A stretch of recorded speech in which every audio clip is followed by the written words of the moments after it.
भाइयों और बहनों, दिल्ली के भाइयों और बहनों और प्रेस के हमारे प्यारे मित्रों, ये देखो ऐसे कर रहे हैं। भैया थोड़ा टीवी पे भी दिखा दिया करो कांग्रेस पार्टी का। आप मुस्कुरा रहे हो, वेविंग कर रहे हो, मगर थोड़ा टीवी पे विपक्ष का भी दिखा दिया करो। सिर्फ मोदी जी का चेहरा दिखाते हैं, अंबानी का दिखाते हैं, अदानी का दिखाते हैं लोग।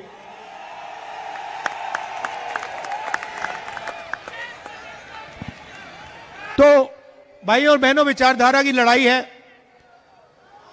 एक तरफ संविधान,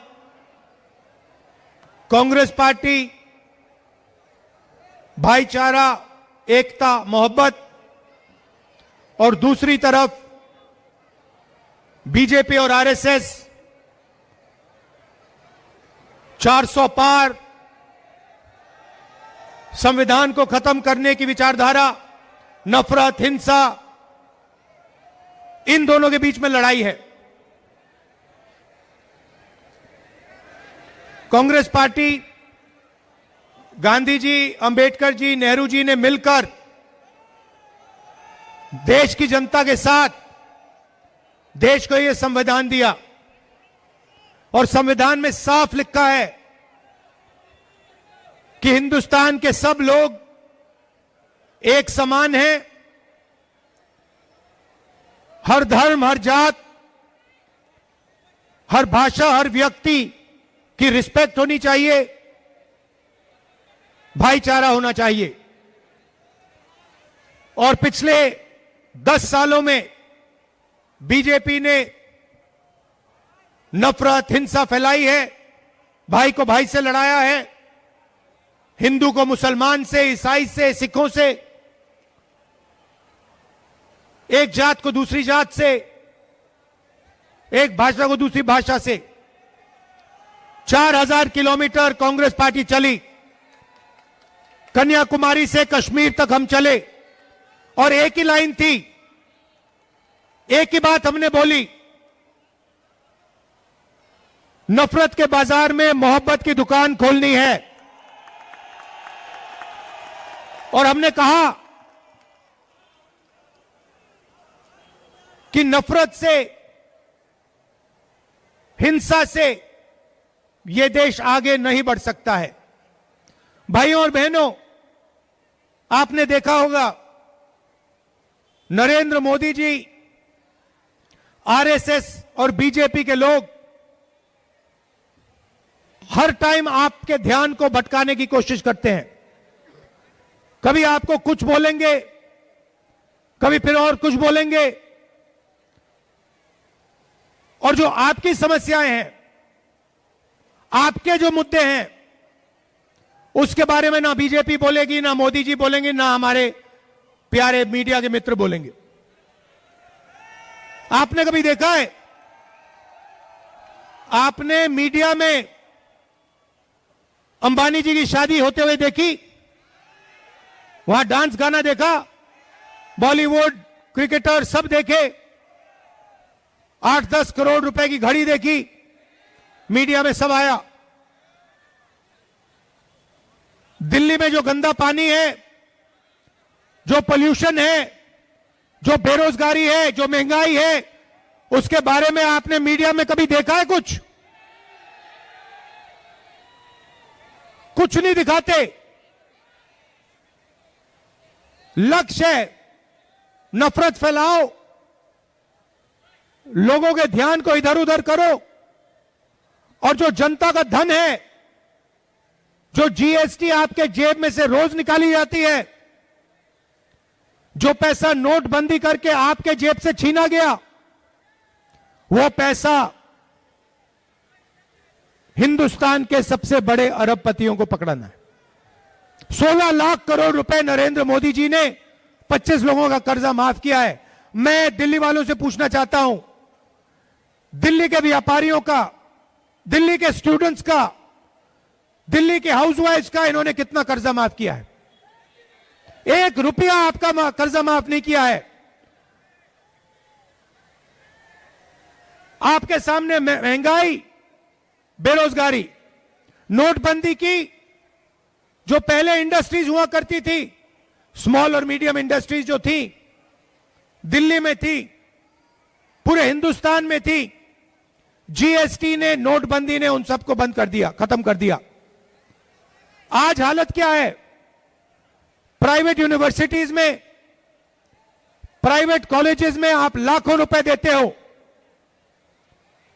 मजदूरों के बच्चे प्राइवेट यूनिवर्सिटी कॉलेजेस में जाते हैं, प्राइवेट स्कूल्स में जाते हैं, सर्टिफिकेट लेते हैं, कोई इंजीनियर बनता है, कोई डॉक्टर बनता है, और फिर उसके बाद लाखों रुपए देने के बाद, मेहनत के पैसे देने के बाद आपको पता लगता है कि हिंदुस्तान में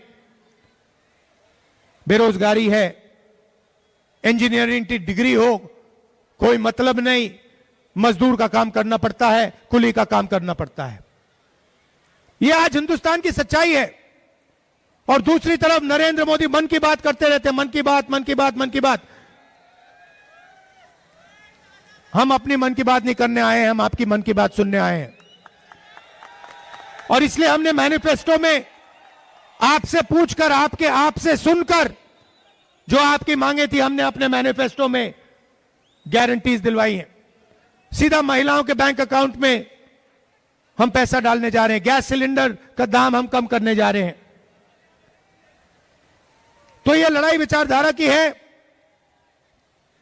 और कल परसों मैंने मीटिंग में एक बात बोली कि देखिए, इस देश में 50% पिछड़ा वर्ग है, कम से कम 50% पिछड़ा वर्ग है, 15% दलितों की आबादी है, 15% माइनॉरिटी है, मुसलमान, क्रिश्चियन, सिख, ईसाई, 8% आदिवासी है।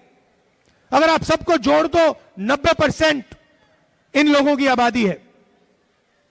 मगर आप हिंदुस्तान की कॉर्पोरेट इंडिया को देखो, प्राइवेट यूनिवर्सिटीज कॉलेजेस को देखो, मीडिया को देखो, जुडिशरी को देखो, 90% में से आपको इन संस्थाओं में, इन इंस्टीट्यूशन में एक व्यक्ति नहीं मिलेगा। आपको रिप्रेजेंटेशन मिल गई, मगर आपको भागीदारी आज तक नहीं मिली है। यह सच्चाई है। बजट का पैसा आप देते हो, जीएसटी का पैसा हिंदुस्तान के गरीब लोग देते हैं, 50% पिछड़ा वर्ग है, 15% दलित, 15% माइनॉरिटी, 8% आदिवासी, 90% आबादी आपकी है। जितनी जीएसटी आप देते हो उतनी जीएसटी अदानी अंबानी देते हैं। अगर हिंदुस्तान का सबसे गरीब व्यक्ति एक शर्ट खरीदे तो उस शर्ट के लिए जितना पैसा वो सबसे गरीब व्यक्ति देगा उतनी ही जीएसटी अदानी अंबानी देंगे। यह बिल्कुल बेईमानी है। आप पैसा देते हो, आपका कर्जा कभी माफ नहीं होता, आपके जेब से पैसा निकलता है, मीडिया और नरेंद्र मोदी मिलकर अदानी जी के साथ, अंबानी जी के साथ आपका पैसा लेते हैं, छीनते हैं। भाई और बहनों, इस पैसे को 90 लोग बांटते हैं, आईएएस अफसर हैं, बजट का हर पैसा ये लोग बांटते हैं। कल आपको दिखेगा फाइनेंस मिनिस्टर जाएंगी ब्रीफकेस लेकर, वहां पे फोटो आएगी, फोटो देखना, फोटो में आपको एक दलित नहीं दिखेगा, एक आदिवासी नहीं दिखेगा, एक पिछड़े वर्ग का व्यक्ति नहीं दिखेगा, एक माइनॉरिटी नहीं दिखेगा। 5-6% लोग सारा का सारा धन, सारे की सारी संस्थाओं को उठा के ले जा रहे हैं। 90 अफसर हैं जो कल बजट बनाएंगे, 90, और 90 में से 3 अफसर ओबीसी वर्ग के हैं। आपकी आबादी 50%, 90 में से 3 अफसर आपके, और कल बजट में अगर 100 रुपए बटेगा तो आपके अफसर सिर्फ 5 रुपए का निर्णय लेंगे। दलितों की 15% आबादी है, 90 में से एक अफसर उनका, अगर कल बजट में 100 रुपए बटेंगे तो दलित अफसर 1 रुपए का निर्णय लेगा, आदिवासी 8%, उनकी भागीदारी 100 रुपए में से 10 पैसे, दलितों 15% आबादी, भागीदारी 1%, पिछड़ा वर्ग 50% आबादी, भागीदारी 5%, सबको मिला लो 6%, 6 रुपए 10 पैसे, 100 में से आपके। कॉर्पोरेट इंडिया को देखो,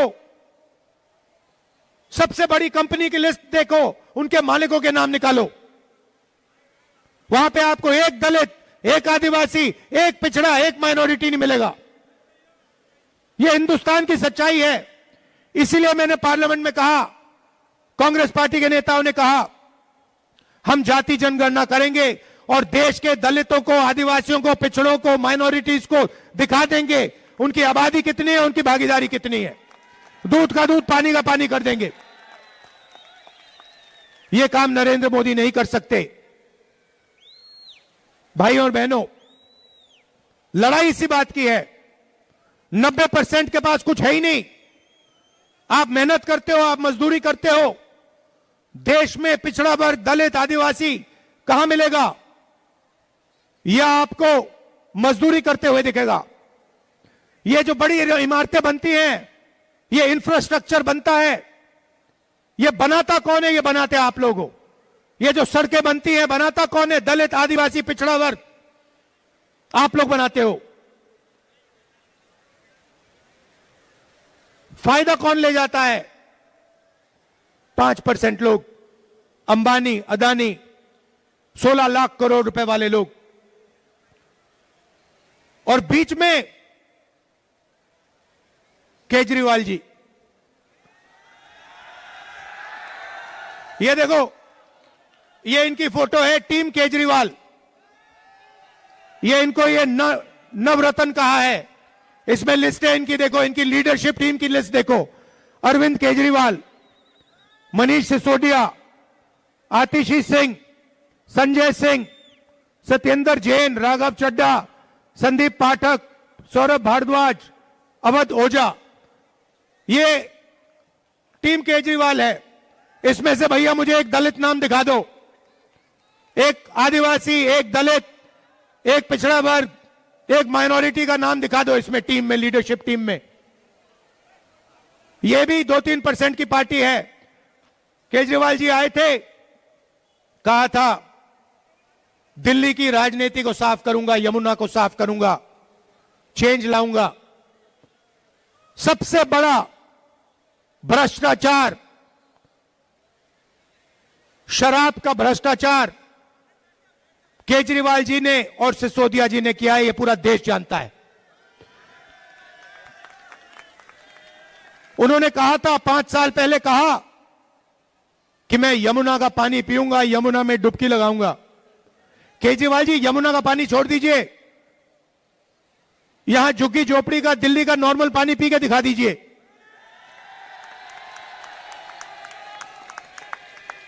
पानी की बोतल लिए घूम रहे हैं, कह रहे हैं कि हरियाणा की सरकार ने, किसी और ने गंदा कर दिया। केजरीवाल, जिम्मेदारी आपकी है। आपने कहा था कि आप यमुना जी को साफ करोगे। 5 साल पहले आपने कहा था। आपके शब्द खोखले हैं। आपने कहा था कि आप दलितों की रक्षा करोगे, माइनॉरिटीज की रक्षा करोगे। मैं आपसे पूछना चाहता हूं, जब दंगा हुआ, जब हिंसा हुई, आपके साथ कौन खड़ा था? कांग्रेस पार्टी खड़ी थी या केजरीवाल खड़ा था? हमारे नेता आपके साथ थे या केजरीवाल थे आपके साथ? मैं खुद गया, मैं स्वयं गया। कांग्रेस पार्टी खड़ी थी, क्योंकि हमारी विचारधारा की लड़ाई है। हमारी कोई अपॉर्चुनिस्टिक लड़ाई नहीं है। हम सबके हैं। हम संविधान को बचाने का काम करते हैं, इसकी रक्षा करने का काम करते हैं। अंबेडकर जी की जो सोच है, उसकी हम रक्षा करते हैं। तो लड़ाई, देखिए, सच्चाई है कि जब आए थे केजरीवाल जी, उन्होंने एक नए तरीके की राजनीति की बात की थी। खंबे पे चढ़ गए थे, याद है आपको? मैं राजनीति दूसरे तरीके से करूंगा, खंबे पे चढ़ गए थे, स्वेटर पहना था, छोटी कौन सी गाड़ी थी वो? अल्टो गाड़ी थी, कौन सी थी? वैगनार। वैगनार में आए थे ना, वैगनार में आए और सीधे शीश महल के पार्किंग लॉट में चले गए। करोड़ों रुपए का घर, भ्रष्टाचार, पोल्यूशन, जो शीला जी ने इंफ्रास्ट्रक्चर बनाया था, सड़कें बनाई थी, पुल बनाए थे, फ्लाईओवर बनाए थे, विकास का काम किया था, उस सब को इन्होंने खत्म कर दिया है और सिर्फ झूठे वायदे करते हैं। आप केजरीवाल जी की स्पीच सुनिए, मोदी जी की स्पीच सुनिए, एक के बाद एक झूठी बात बोलते हैं। मेरी स्पीच आप देख लीजिए। 2004 से मैं राजनीति में हूं। जब मैं कुछ कहता हूं, मैं करके दिखाता हूं। मेरी आप एक स्पीच दिखा दो जहां मैंने कहा कि भैया मैं यमुना जी को साफ कर दूंगा। एक स्पीच दिखा दो। नहीं हो सकता, क्योंकि मैं सच्चाई की बात करता हूं। जो किया जा सकता है मैं आपको वो कहूंगा कि भैया ये किया जा सकता है। मनरेगा स्कीम किया जा सकता है, कर देंगे। किसानों का कर्जा माफ किया जा सकता है, कर देंगे। दिल्ली में इंफ्रास्ट्रक्चर बन सकता है, फ्लाईओवर बन सकते हैं, कर देंगे। गरीबों को अधिकार मिल सकते हैं, हम कर देंगे। मगर झूठे वायदे मैं नहीं करूंगा आपसे, क्योंकि देखिए हमारा आपके साथ ये 10 साल पुराना रिश्ता नहीं है। ये हमारा रिश्ता, आपके साथ जो रिश्ता है, मेरा रिश्ता, प्रियंका का रिश्ता, मेरे परिवार का रिश्ता, ये मोहब्बत का रिश्ता है, ये राजनीतिक रिश्ता नहीं है।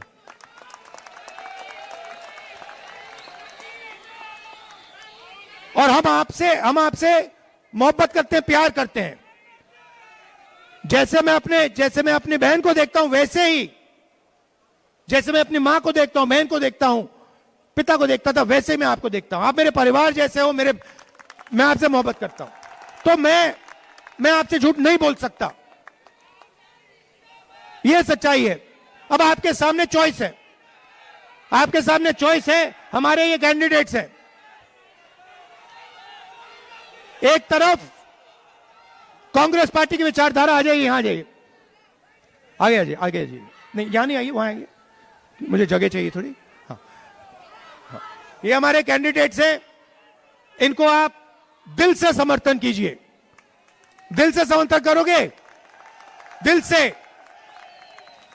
आप सबका बहुत बहुत धन्यवाद। शाम को ठंड में आप मेरी बात सुनने आए, इसके लिए आप सबको बहुत बहुत धन्यवाद। हिंदुस्तान में हम अरबपतियों की सरकार नहीं चाहते हैं। हिंदुस्तान में गरीब लोगों को रिस्पेक्ट होनी चाहिए, उनको रोजगार मिलना चाहिए, उनकी प्रगति होनी चाहिए और देश को चलाने में उनको भागीदारी मिलनी चाहिए। यही कॉन्स्टिट्यूशन में लिखा है, यही संविधान में लिखा है, यही हमारा काम है। आप सबका बहुत बहुत धन्यवाद। नमस्कार, जय हिंद।